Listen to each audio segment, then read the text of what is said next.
Hello everyone, welcome back to my channel again. For today's video guys, I'm going to show you how to cook breaded pork chops. Now I have here 1 egg.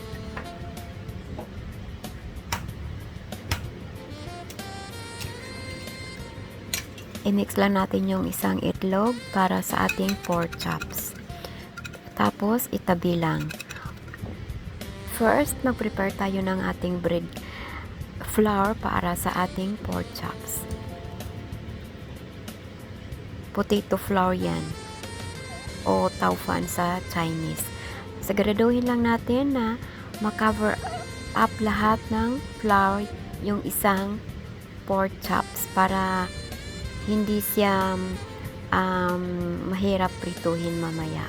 Lahat ma-cover niya yung isang pork chops. Kung baga makutid ba, coated siya lahat ng flour. Tapos, pangalawa, i-drip natin siya sa ating binati na itlog. Yung isang malaking pork chop yan, malaki siya, kailangan ng isang itlog. Yan, i-drip lang natin para mag-absorb lahat yung isang itlog sa ating pork chop na may flour o potato flour. Yan. Tapos, makover na yung isang pork chop. And then, the last is, ilagay natin siya sa ating breadcrumbs. Yan. Lahat, mababalutin niya ng breadcrumbs yung isang pork chops. Yan. Baliktarin. Tapos, madikit lang yan. Tapos, i-ano natin, yung padikitin siya sa ating pork chops na may flour at itlog. Yan, ganyan lang siya. Anin, upside down, lahat simutin natin kasi mahal yung breadcrumbs. Ganyan. Parang imaso-maso siya para didikit yung breadcrumbs sa ating pork chop.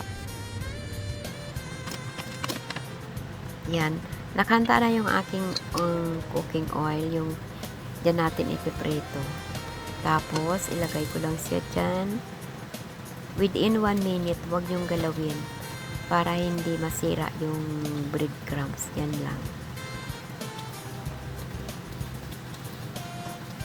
And then, pag malapit na siyang mag-golden brown, balik na rin natin. Yan. So, nakadikit na yung breadcrumbs. Hindi na masisira yun.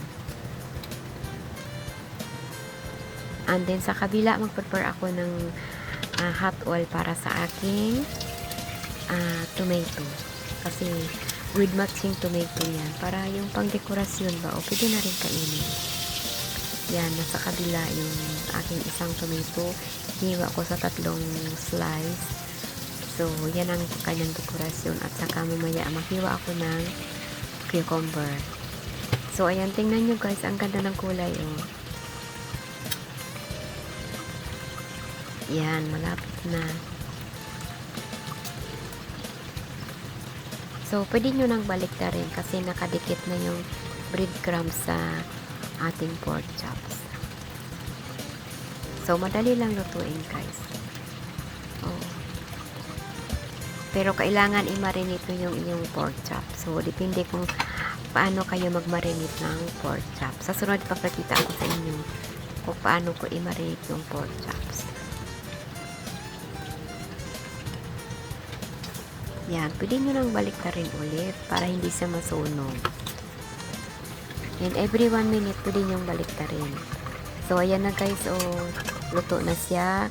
So, patuyuin ko muna para wala siyang oil. And then, after that, i-cut ko na siya. Yan. Yan, ganyan lang. Kung depende sa inyo kung gaano kalaki yung hiwa na gusto nyo. Malaki o maliit. Yan, puro standard size lang yung hiwa ko. And then, ilagay ko na sa aking plato na may tomato with cucumber. Yan, ganyan lang. Very easy. that's all. Thanks for watching, guys. Yan, if you like my video, please share to your family and to your friends. Thanks for watching. Until next time.